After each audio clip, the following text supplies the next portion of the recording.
and welcome to the PhD Life Coach podcast. And today I'm going to talk about a problem you might not even know you have. You might think that you are good at making decisions.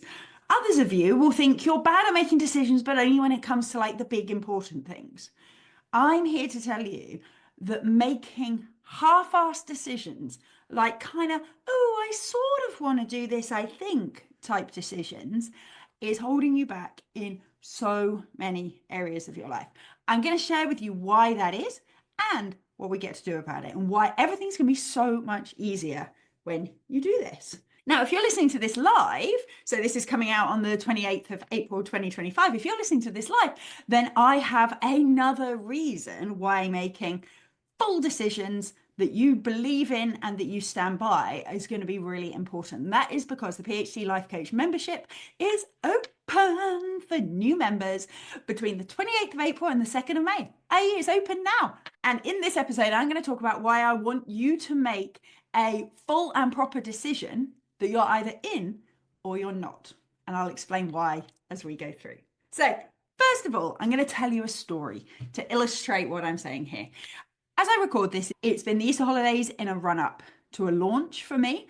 And that meant that I had to make some decisions in advance about when I was working and when I wasn't. Now, those of you who follow me on Instagram will have seen I did a reel about this.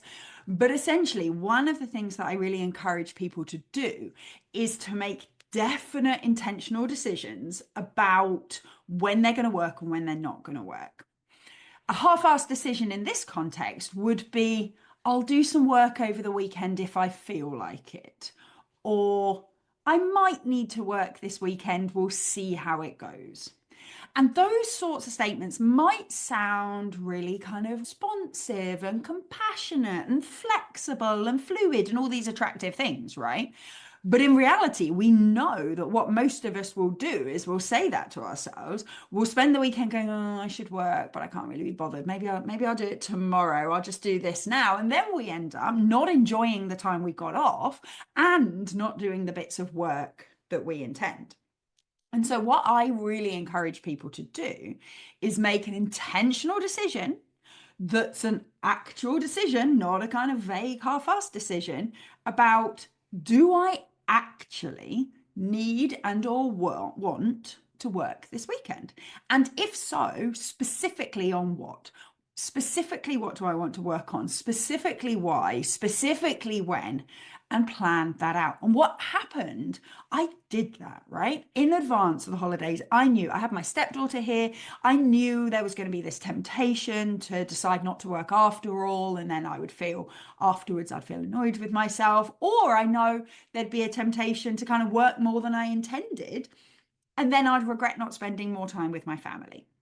And so I made an intentional decision about what I was going to do. And I did it. And it was amazing. I had a gorgeous weekend. I did the things I needed to do. I had tons of fun. It was lovely. Now, this isn't all a aren't I amazing, you should be like me thing, because I had exactly the same situation with something else over Easter. And I only realized when I was planning this podcast that I did not make intentional decisions. I made half-assed decisions. And that was around Easter eggs and chocolate and all of that good stuff that comes along with Easter celebrations, right?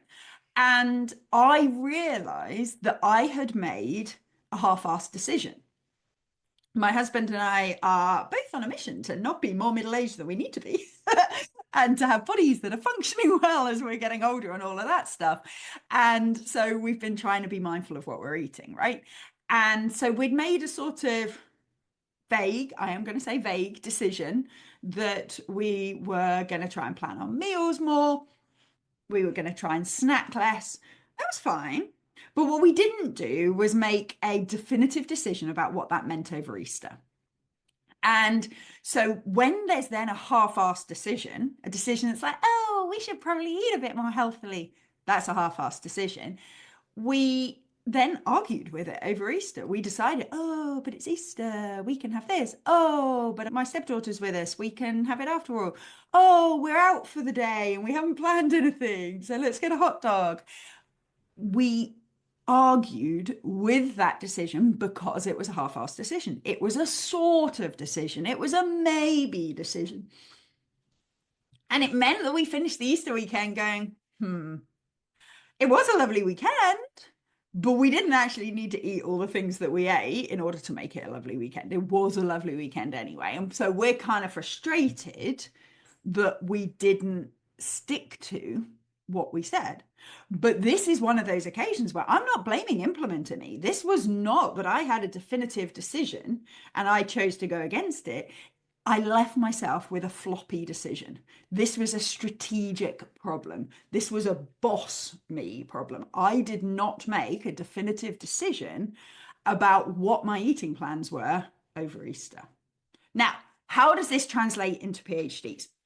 You may think you don't have that many decisions to make, but you have a gazillion decisions to make. You have to decide what to read, what studies you're going to do, exactly how you're going to do them, what methods you're going to use, how you're going to analyze them, whether this data point is an outlier or not an outlier, whether you're going to write it like this or write that, work on this first or work on that first, say yes to your supervisor, say no to your supervisor.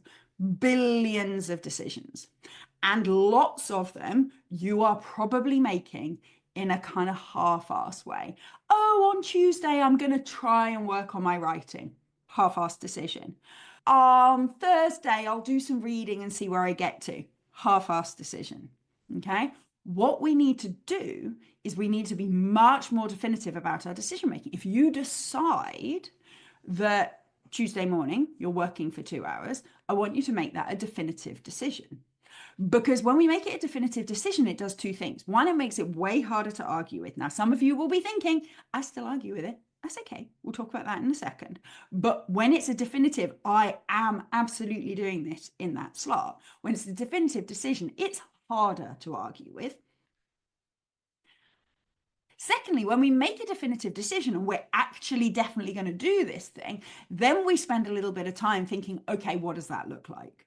So if we're like, I am definitely going to do some writing in that time slot, then we might spend some time, hopefully, thinking, right, exactly what am I writing? How can I make that easier for myself? How can I make sure I've got my supervisor's comments by then? How can I make sure I've got the resources I need by then? How can I make sure I've got a bullet pointed list of what I need to cover? If it's a definitive decision that's definitely going to happen, we're way more likely to set ourselves up for success with it. You know, relating it back to the eating thing, if I'd made a definitive decision that I was going to continue in my quest to eat like somebody who's going to age well, I may have made decisions to take a healthier snack into town with me so that I didn't end up buying a hot dog, or to make more mindful decisions about what snacks I brought into the house, for example. You support yourself when you know it's something you're definitely going to do, that you've made a definite decision about, you support yourself. The other thing that you do when you make a definitive decision, or I'm going to encourage you to do if you don't do already, is you then have your back about it. Now, if you haven't listened to my episode about how to make effective decisions, I think it's called How to Make Decisions That You Love. That's what it's called. If you haven't listened to that episode yet, I want you to go and check it out. But a key component of that decision making is that once you've made the decision, you make it a decision you love. So instead of being like, oh, I wish I was reading today instead of writing, you say, I am so glad that I'm getting this writing done. In fact, I had a gorgeous message from one of my members who's actually leaving the membership this quarter for the best possible reason. She's leaving because she has pretty much finished her thesis. She's really confident with getting ready for the Viva and she knows she can do her changes. So she's leaving for like the best reasons ever. And one of the things she said, she sent me a lovely email to thank me for my support. And one of the things that she said in that email was that she really spends a lot of time reminding herself how glad she is she's getting this written. She made a decision. There was a point at which she wasn't sure whether she was going to finish. She made a decision she was going to. And one of the things we talked about was having your back in that decision. If you decide you're going to do it, we reinforce that that was the right decision all the time. So that we don't spend time going, oh, I did decide this, but I wish maybe that. No, I made this decision and it was the best decision. It was made for good reasons, and this is why we're doing it. Now, This also fits into when you're reading and writing. So often my clients say to me, I don't know how to structure this. I don't know what I need to be reading. And they frame it as a don't know question, as a lack of knowledge question. When in reality, most of the time, it's a lack of decision making. It's not that you don't know how to structure it, it's that you haven't decided how to structure it.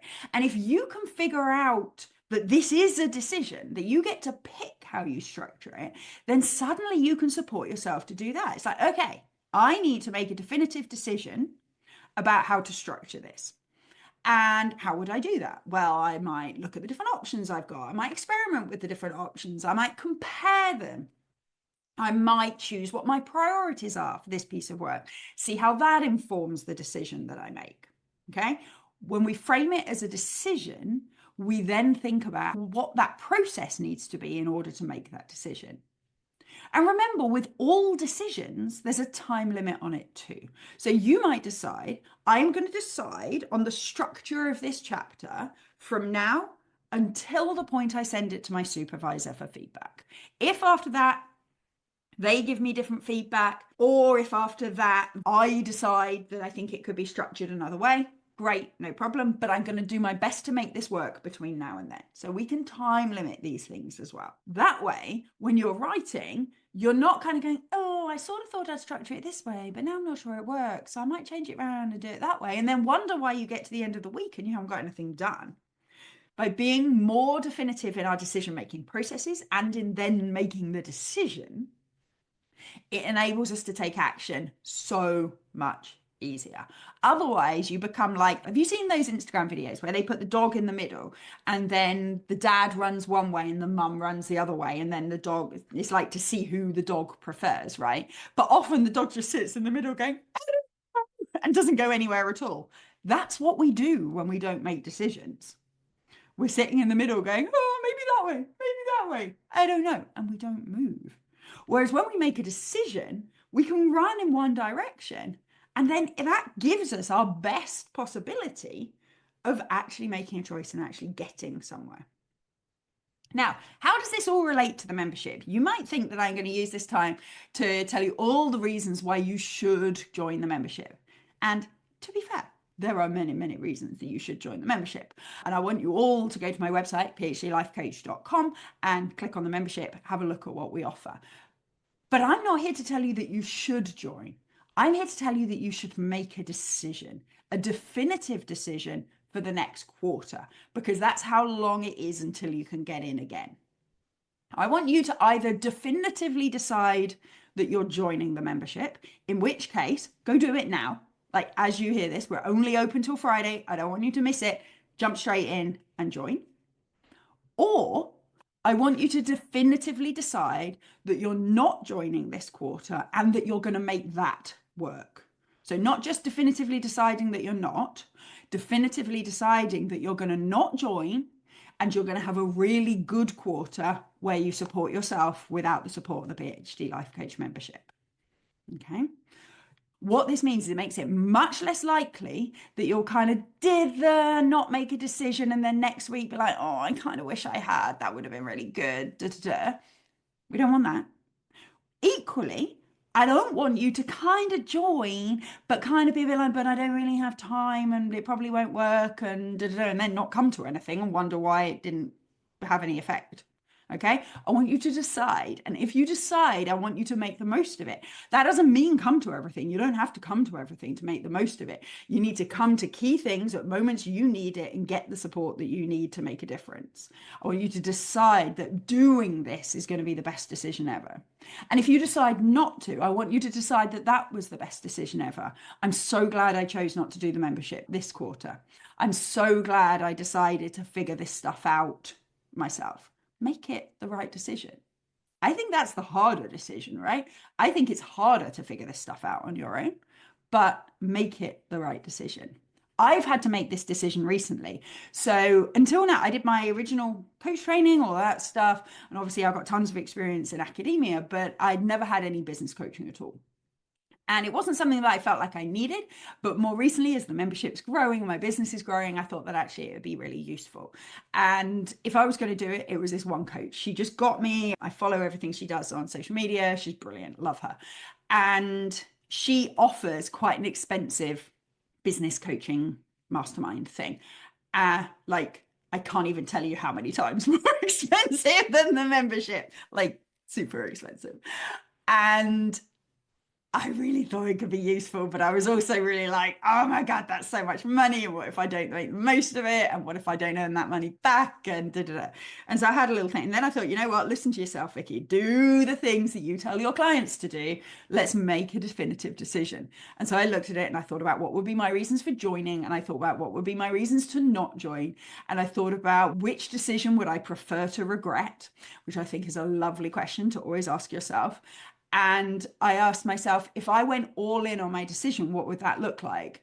And I thought, you know what? If I go all in and I buy into this mastermind and I go all in on it and I decide to make it the best decision ever, this could absolutely transform my business. This could change my experience of running this business. It could expand the membership, help me reach more PhD students.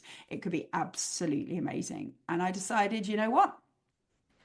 I would prefer to go all in, try and make this the best experience ever.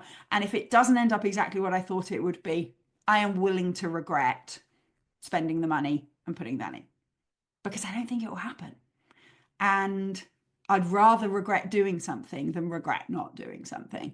And so I decided to jump in, and not gonna lie, so far, been amazing, loving it. I want you to have a think. What decisions do you need to make at the moment, especially tiny decisions about how you're going to frame an argument, what you're going to do today, how you're going to analyze your data, all of those things, and think, how much different would it be if I made a definitive decision for an explicit period of time and went all in on that decision? Trust me, avoiding half-assed decisions, making definitive decisions is the way to make spectacular progress.